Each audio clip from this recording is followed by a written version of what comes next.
पहिल्यांदा पाचोरा आणि भडगाव मतदारसंघातल्या तमाम जनतेचे, मतदार बंधू भगिनी आणि शेतकरी बांधवांचे मनापासून आभार मानतो, त्यांना धन्यवाद देतो की त्यांनी या पाचोरा मतदारसंघाचा इतिहास मोडीत काढून मला तिसऱ्यांदा या पाचोरा आणि भडगाव मतदारसंघातल्या तमाम जनतेची सेवा करण्याची संधी दिली। त्याबद्दल तुमच्या सगळ्यांच्या बरोबरच पाचोरा भडगाव मतदारसंघातल्या तमाम जनतेचे मनापासून आभार मानतो, त्यांना धन्यवाद देतो। दुसरा एक महत्त्वाचा विषय की आम्ही पाचोरा आणि भडगाव मतदारसंघामध्ये लढत असताना भारतीय जनता पक्ष, शिवसेना, RPI यांनी एकत्रित येऊन एक अतिशय सुंदर असं युतीचं दर्शन या पाचोरा आणि भडगाव मतदारसंघामध्ये दाखवलं। त्याबद्दल सर्व युतीच्या पदाधिकारी आणि कार्यकर्त्यांचे देखील मनापासून आभार मानतो, त्यांना धन्यवाद देतो।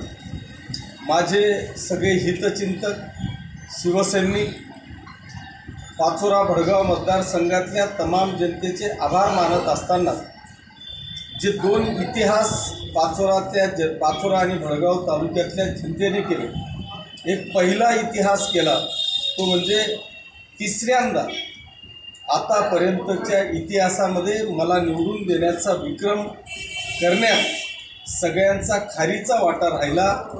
या सुवर्ण अक्षरामध्ये त्यांचं देखील नाव या ठिकाणी नोंदलं जाईल अशा पद्धतीची परिस्थिती या मतदारसंघातल्या जनतेने आणली। मी सर्व तरुण मित्र की ज्यांनी पहिल्यांदा आपलं मतदान केलं त्यांचंही मनापासून अभिनंदन करेन। खास करून ज्या लाडक्या भगिनींनी, मला वाटतं सगळ्यात जास्त या महाराष्ट्राच्या इतिहासात एवढा मोठा माता भगिनींचा जो टक्का वाढला याचं एकमेव कारण की ती मुख्यमंत्री लाडकी बहीण की ज्या या राज्याचे मुख्यमंत्री आदरणीय एकनाथजी शिंदेसाहेब आणि आपल्या युतीच्या सरकारच्या या नाविन्यपूर्ण योजनेने या संपूर्ण महाराष्ट्रातल्या तमाम माता भगिनींना एक लाडकी बहीण म्हणून त्या सगळ्यात पुढे आल्या आणि महाराष्ट्रातला सगळ्यात जास्त टक्का हा मला वाटतं माता भगिनींचा मतदानाचा होता आणि त्यांच्या आशीर्वादाने हे अभूतपूर्व चित्र आज आपल्याला महाराष्ट्रामध्ये पाहायला मिळालं। त्या भगिनींचे देखील मी मनापासून आभार मानतो।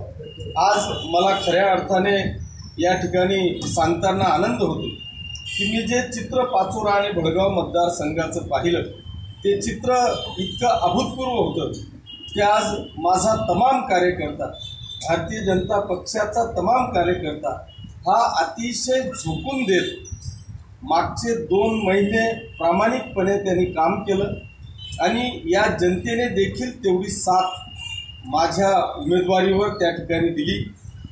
अनेक विरोधकांनी वेगवेगळ्या पद्धतीचा नरेटिव्ह सेट करण्याचा प्रयत्न केला, वेगवेगळे आरोप करण्याचा प्रयत्न केला, परंतु जनतेने 100% विश्वास ठेवत यांच्या कोणाच्याही आरोपांना भीक न घालता 100% मला जो साथ त्यांनी दिली ती खरोखर वाखाणण्याजोगी आहे। आता माझा आत्मविश्वास इतका बळावलेला आहे की मी या सगळ्या कार्यकर्त्यांच्या भरोशावर, या मतदारसंघातल्या तमाम माता भगिनी आणि मतदार बांधवांच्या भरोशावर मला जर का उद्या आपल्या राज्याचे मुख्यमंत्री तथा शिवसेनेचे नेते एकनाथराव शिंदे साहेबांनी तुमच्या सगळ्यांच्या आशीर्वादाने जर का काही जबाबदारी दिली तर ती जबाबदारी सांभाळत असताना आता मी मतदारसंघाकडे जरी लक्ष नाही दिलं तरी माझा प्रत्येक कार्यकर्ता हा आता मतदारसंघ सांभाळण्यासाठी सक्षम झाला आहे याची प्रचिती मला आता मतदारसंघामध्ये आलेली आहे। त्याच्यामुळे हा एक मोठा आत्मविश्वास माझा बळावलेला आहे। जनतेचा मी विश्वास कमवू शकलो, मतदार बांधवांच्या हृदयात मी स्थान करू शकलो याचं ज्वलंत उदाहरण म्हणजे या पाचोरा भडगाव मतदारसंघातली तमाम जनता की ज्यांनी हा हॅट्रिकचा तर इतिहास केलाच, पण मला वाटतं या मतदारसंघामध्ये सगळ्यात जास्त मताधिक्य घेऊन 2014मध्ये निवडून आलो, ते म्हणजे 28,200 मतांचं मताधिक्य मी 2014मध्ये त्या ठिकाणी घेतलं। पण आज ते देखील मोडण्याचं रेकॉर्ड हे मीच जळगाव ज्या तमाम जनतेच्या आशीर्वादाने केलं आणि तब्बल 39,000 मतांचं मताधिक्य या ठिकाणी मला मिळालं। त्याच्यामुळे प्रचंड आत्मविश्वास हा माझ्या जनतेवर मला या ठिकाणी ठेवायला हरकत नाही आहे। जनतेने माझ्यावर ठेवलेला आहे। यांनी प्रचंड प्रयत्न केला की हा विरोधकांनी वेगवेगळ्या पद्धतीचे प्रचंड नाटकं केले, जातीपातीचं धर्माचं वेगवेगळे राजकारण करण्याचा प्रयत्न केला, वेगवेगळ्या पद्धतीचे आरोप करण्याचा प्रयत्न केला। पण मी माझ्या पाचोरा आणि भडगाव मतदारसंघातल्या तमाम जनतेचं मनापासून अभिनंदन करेन, त्यांना धन्यवाद देईन की त्यांनी ह्या सगळ्या लबाडांच्या कुठल्याही आरोपाला भीक घातली नाही आणि माझ्यावर विश्वास ठेवत एवढं मोठं मताधिक्य की जे दोन दोन इतिहास त्यांनी मोडीत काढत माझ्यासारख्या एका सर्वसामान्य माणसावर विश्वास ठेवला। मी आज आपल्या माध्यमातून तमाम माता भगिनींचं, तमाम मतदार बांधवांचं मनापासून अभिनंदन करत त्यांना देखील सांगेल की जो विश्वास तुम्ही तिसऱ्यांदा माझ्यावर ठेवलेला आहे त्या विश्वासाला मी कधीही तडा जाऊ देणार नाही।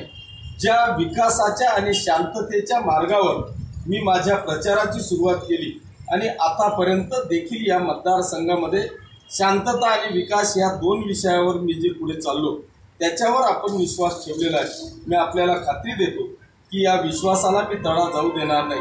निश्चितपणे तो शब्द मी माझ्या इलेक्शनच्या प्रचारामध्ये दिला आहे की मला या मतदारसंघाला एका विकासाच्या वेगळ्या उंचीवर न्यायचं आहे। पाचोरा भडगाव मतदारसंघ हा एक पॅटर्न मला निर्माण करायचा आहे। अनेक तरुणांना मला रोजगार निर्माण करून द्यायचा आहे। शेतकरी बांधवांसाठी पाणी आणि विजेची आणि रस्त्याची उपलब्धता